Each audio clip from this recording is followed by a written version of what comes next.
Career Uprising. I'm your host and professional career coach, Lorraine Rise.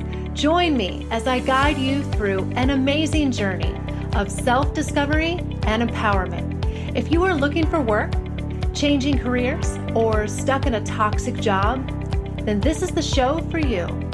I offer both practical and spiritual guidance to help you up-level and advance your career. Let's start the uprising.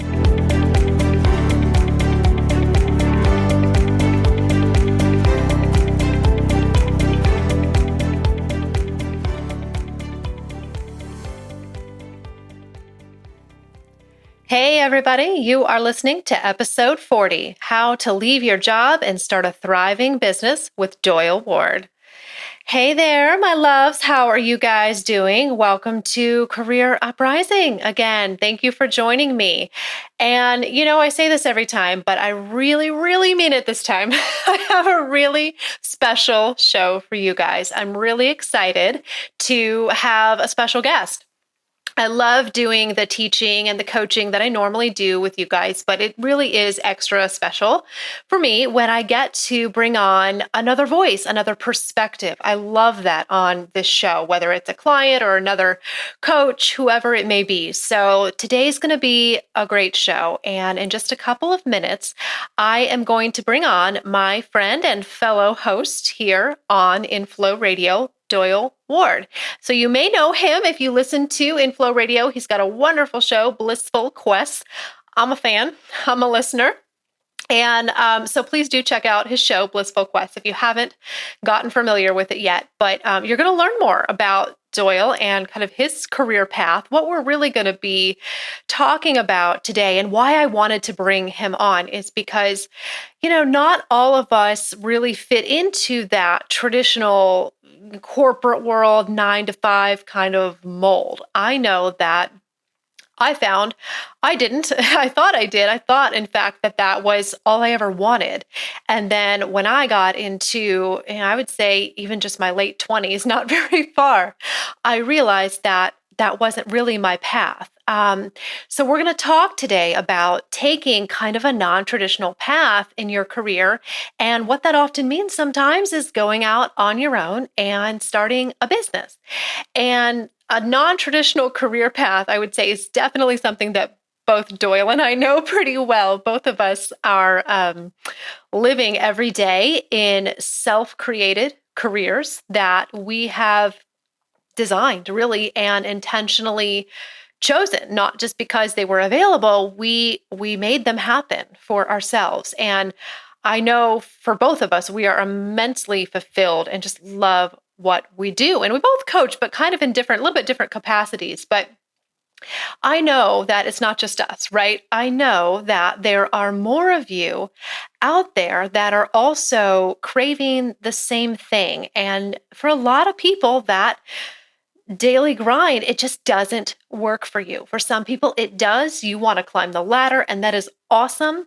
But for those of you who feel like maybe you don't, then this show is for you. And there are other alternatives. There are other career paths out there, and you can be successful going out on your own. So Doyle and I can both certainly relate to you if you feel that way. And so what I'm going to do is I'm going to give you just a smidge of a background here, but I'm not going to talk too much because I want him to share his story in a way that only he could do. So, but just to let you know a little bit about Doyle, he spent 25 years in the corporate arena and eventually became a general manager for a major hotel group. And throughout his career, he was managing hotels, developing, coaching, training employees, but he's really taken a different route now. And now he's a medium and a life coach with his own thriving practice.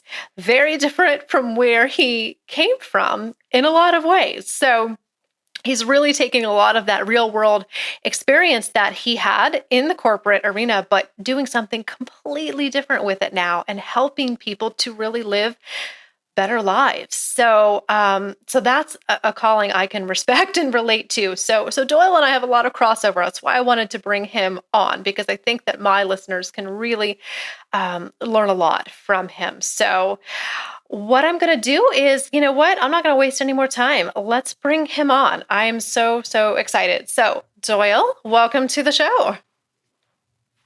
Hi, Lorraine. Thanks so much for having me on today. It's an honor, really, to be on your Oh, show.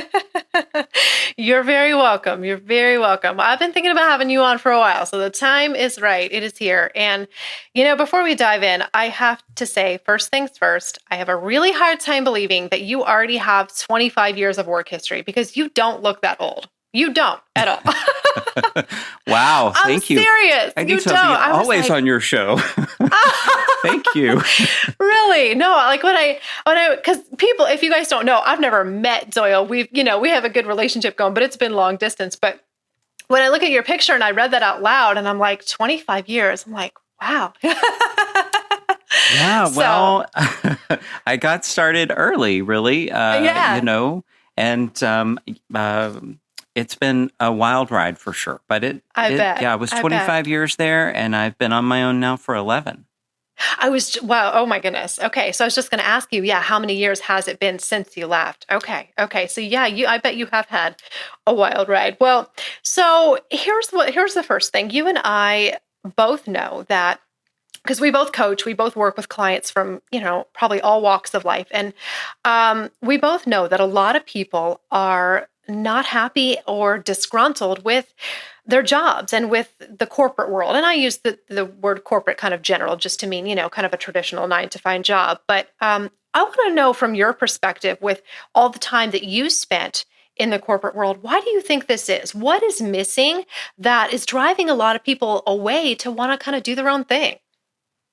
Yeah, I think it's a great question, and I see that also in my own journey, but also in people that I work with as well. For me, and I think it's still the same, but for me, when I first started out, similar to you, I was young and I wanted to, be with a company, and I really wanted to have that stability, and I wanted to get into an organization that was, national and ultimately global, and I wanted to grow and do all that stuff, right? I mean, I was in. And I thought I was going to spend, that's going to be what I do. That's my life, is to work in this particular field and for a particular company, and just do it all the way until retirement. And I've got to tell you, the first like 7 years I was doing that, I loved it. I mean, I was in. Mm-hmm. But what it was for me was that it was, there was like a culture. Okay. There was a culture relating to both employees and then people. Right. And so for me, it was sort of a little bubble.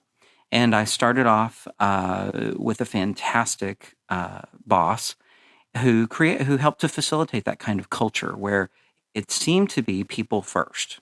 Okay.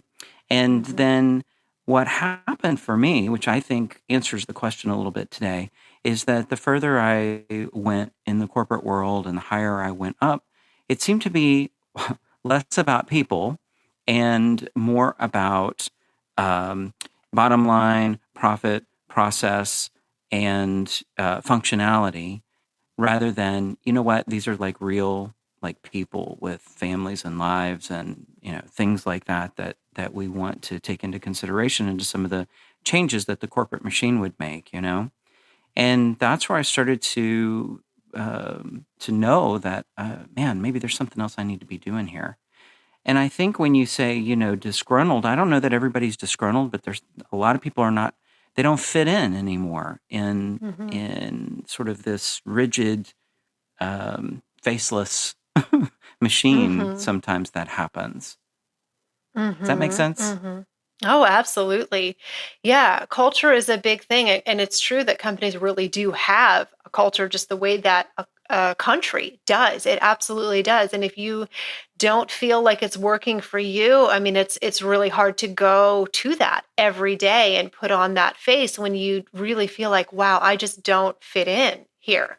And I've certainly been in myself in jobs where I feel like I do fit in and I love it, and then ones where I don't, and it makes all the difference. And I think a lot of times people often, if there is a great culture and there's great a great boss and great people that you love, sometimes you'll even stay a little longer than you normally would, even if you're not thrilled with the work, because the people care about you and mean something, so because that, like you said, that people factor is there, so Yep. some that can really be a make or break thing. So, well, let me ask you this. So, how did you know when the time was right to leave? Because that's not an easy decision. And I think a lot of people stay at jobs a lot longer than they probably should, and maybe might want to branch out on their own and might want to start a business. But of course, they're afraid and they don't know, should I just quit my job? How did you kind of arrive at that decision and take that leap? Yeah. Well, it wasn't easy. Yeah, and yeah. and truth be told, in my journey, it was a bit dramatic. So, um, gosh, I stayed a little bit longer, just like you were talking about. You're totally zoned into me right now because, uh, it was about, for me, I was the boss of my particular unit, and it was about my people. And I did stay a lot longer because I cared about that and them, and I wanted to take care of folks and just sort of do the right thing. And anyway, what happened was for me was that I just drove myself too hard. I worked in an industry that could be 7 days a week. It was open 24 hours, never closed. And so Hmm. I could just work, work, work. And I took on a giant project that took a few years to get off the ground. And I just got to the point where I mean, literally, I came to the point where I had a health crisis, and it caused me Mm. to reconsider what I'm doing. Like what is this? If I was in this sort of terrible state physically, why is that, and is it worth it? And the thing is, like, I got to tell you, the company I work for is fantastic. It's great, and for many people, it's the dream. But for me, it wasn't necessarily. I'm not blaming anybody. For me, it was that for a long time I had been in the wrong uh, job or the wrong career. For me, I needed to do Hmm. something else, and I had known it a long time, but I just couldn't go. I needed some dramatic event to make me rethink it. Hmm. Well, I know one of the big things that you teach in your own practice and on your show is intuition. And we talked a little bit about that in our previous interview, but do you feel like you relied a lot on your internal voice and intuition and knowing that you could be successful and that you could make this leap? Yeah, I did. And the thing was, like, what happened for me was that I didn't know how to be self-employed or how to start a company. Like, I didn't know any of that stuff. I had always worked None for of us someone do. else. Yeah. Yeah, I didn't know that, and so I never truly even considered it until, as I mentioned, I had to rethink my life, and I thought, well, the Hmm. job that I want is unusual, and I don't think it exists where anyone's going to like hire me to do it. So I thought, you know what? I'm still young, and if I'm going to take a chance, I'm going to do it right now. So Good. something Good. inside said, now's the time. Mhm. Mhm. And I think a lot of people have that inner voice, but it's just having the courage to listen to it sometimes and being willing to figure things out as you go. That's what scares a lot of people, I think. So, I have said it myself many times to people that being a business owner is nothing like being an employee. I really think they're two very, very different roles, and they're both important. The world needs employees. There's no doubt about that. We're all not all meant to start a business, and that's just not how it works. But some of us are. So but I, like I said, it's not for everyone. So how do you feel like someone can know? Is starting a business right for me? How do you know if it's something that you think that you could do or should try? Yeah. I mean, I completely agree with you. Um, people will say that if you do what you love, you never work a day in your life or something like that. But the truth Hmm. is that that's not how it goes.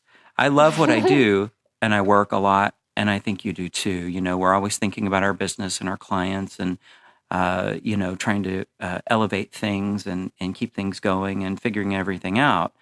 I think not everyone wants to do that.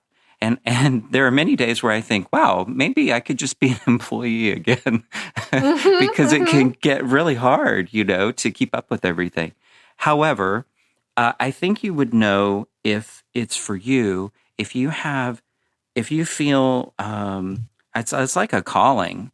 It's like you Mm-hmm. either have a brilliant idea or you have a need inside to do something else, and maybe you're passionate about I don't know, making something or offering a service, or you're just fascinated with something, and there's this feeling like, wow, you know what?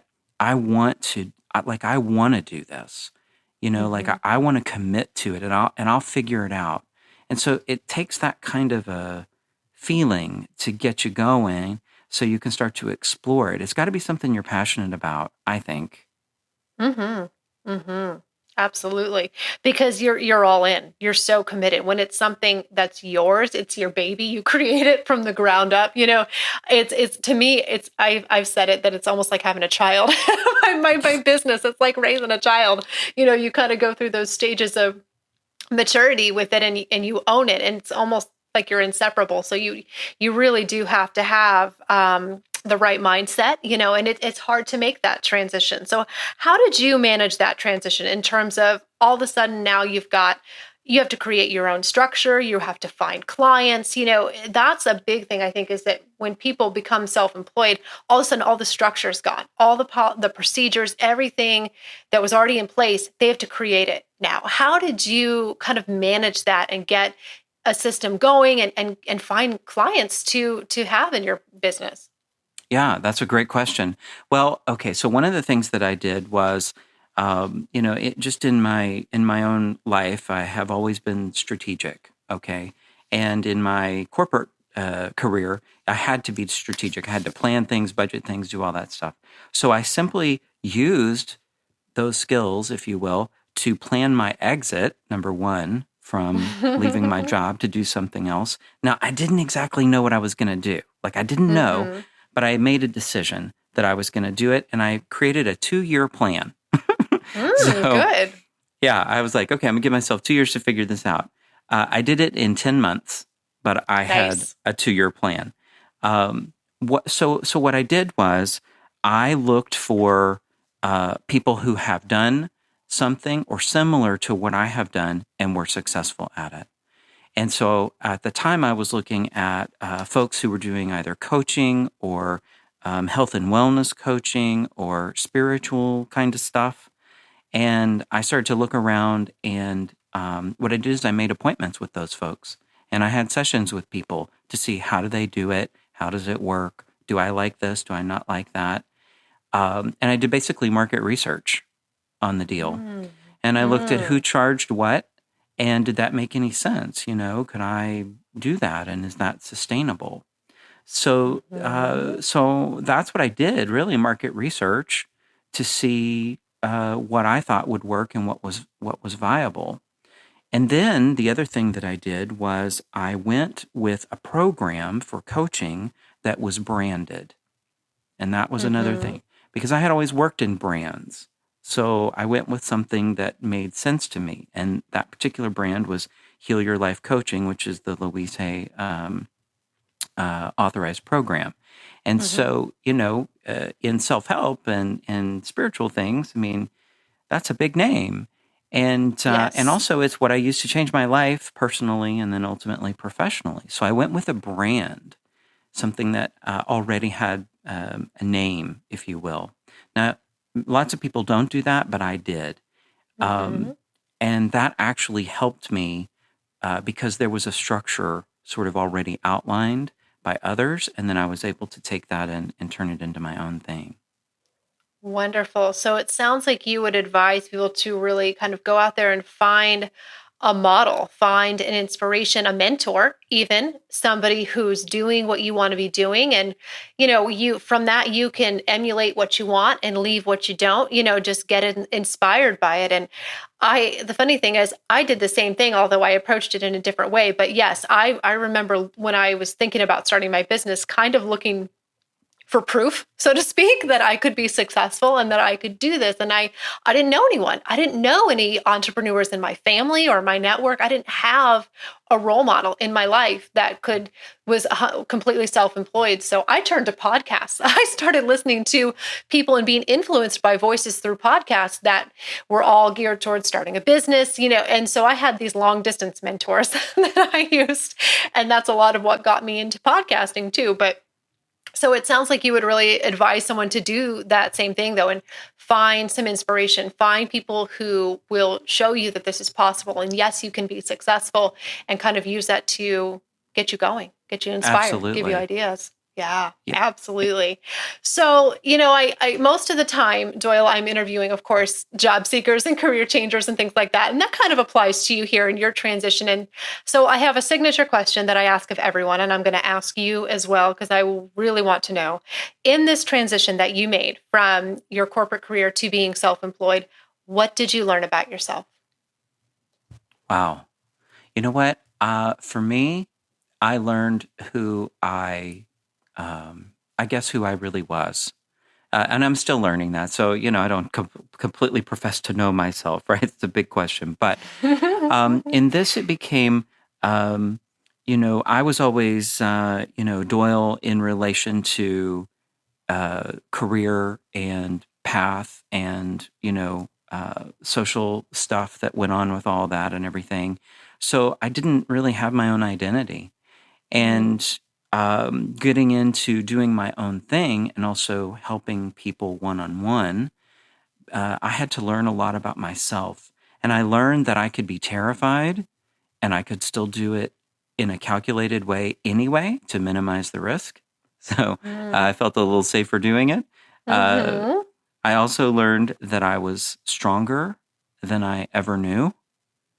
And in Mhm. some cases, a little more clever than I thought too, because Mhm. I was able to make it work. Um, uh, and so anyway, it was really about understanding that. Well, the other thing too that I learned is that in a corporation, I felt like I had um, some stability, some safety there, right? Like Mhm. if you work for a company, you feel safe. Like you're going to get your check every week or 2 weeks or month or whatever it is, and you're going to have your benefits. And as long as you do a good job, then everything is cool. But that actually I learned is not true. It's a gamble. We're gambling that that's true, but the truth is that the company can let you go at any moment. And so I learned that going out on my own was really not as risky as it felt at the beginning. Does that make sense? Like when you Mhm. work for another Well, company, you walk in and it can be over. you and I really are tuned in, and I'm telling you, listeners, we didn't plan this. I'm serious. What you just said really is what I have always said myself, because I found myself thinking the same thing, that, oh, the corporate world is so secure. Getting a regular job, that's what everyone does. That's the most stable thing. And that was not the case for me. I found myself laid off, let go 5 times by the time I was 31. It happened Wow. over and over again. I had to create my own stability. And that's why I started my coaching practice, because I said, I'm done. Like, I'm done being forced to bounce around from job to job, being end of a contract, a buyout, whatever. It kept all my 20s. I just kept having to job search, and I never quit at all. It was all circumstantial. And I've had more stability, and I've made more money now as an entrepreneur than I ever did before. And that it just blows my own mind saying that, you know what I mean? Because it really is true that sometimes when you don't find stability out there, you actually can create it for yourself. You don't have to find it. You can create it for and make it for yourself. So yeah, I always found it to be the complete opposite of what everyone said it was going to be. I found it to be very volatile and unstable at times. So I agree with you on that. As you were saying that, I was nodding my head like, uh-huh. We've had some really similar experiences, but so we only have a couple minutes left. So Doyle, tell us really quick, tell us actually a little bit more about what you do in your practice, your coaching, the mediumship. Just give us a little bit of an overview of what you offer through Blissful Quest. Yeah, so definitely different than the corporate world. Yes, I do. I do what's called personal life coaching, right? So I help folks, however they come in, that's where we get started. Okay, so it doesn't matter whether it's a job or career, or it's a relationship, or it's health, or it's whatever. We can get to work on it, okay? And it's really about a journey to really discover who you are, okay? And so that's primarily the bulk of the business. Now, as far as the mediumship thing, which sounds very woo-woo, okay? If you listen to my show, you'll find out that I think it's actually pretty practical. But anyway, it's okay to be a little woo-woo. I'm okay, right there cool. with you. No, good, yeah. It's just a thing I can do. And I try to help people make connections with folks who have passed, and hope to spread the message that we don't die; life is continuous. Anyway, and then I have the radio show, Blissful Quest with Doyle Ward. It airs on Wednesdays, and it's all about intuition and a little bit of coaching thrown in there, but mostly about how to develop and be aware of your own intuition. And I will vouch for you guys that Doyle is amazing. I've seen him give readings. I've even hired him to give a reading to one of my family members. Doyle is amazing. Absolutely. So, thank you. yes. Oh, well, it's true. It's all true. Well, we are running out of time, but I thank you so much. This was an awesome conversation. And I know that there's a lot of people, out there who can really resonate with what you've shared. So, guys, that is it for episode 40. I hope that inspired you. Doyle always inspires me. I know that. And if you like what you hear, consider working with me to take your career to the next level. Or if you have a career question that you would like answered, I always love to grab questions out of the mailbag. So you can email that question to me at Lorraine@worksmartcounseling.com. But until next time, guys, go out there, have a magnificent week, and I will talk to you next time.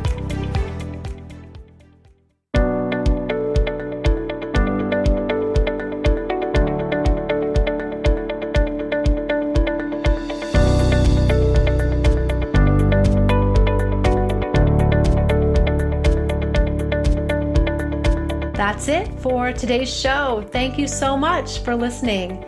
If you like what you heard today, please consider giving the show a positive review on iTunes.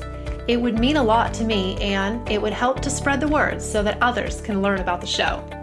Thanks again for tuning in, and I can't wait to connect with you again next time on Career Uprising. This show is brought to you by InflowRadio.com, the best curated talk radio network for personal development, wellness, spirituality, and conscious business.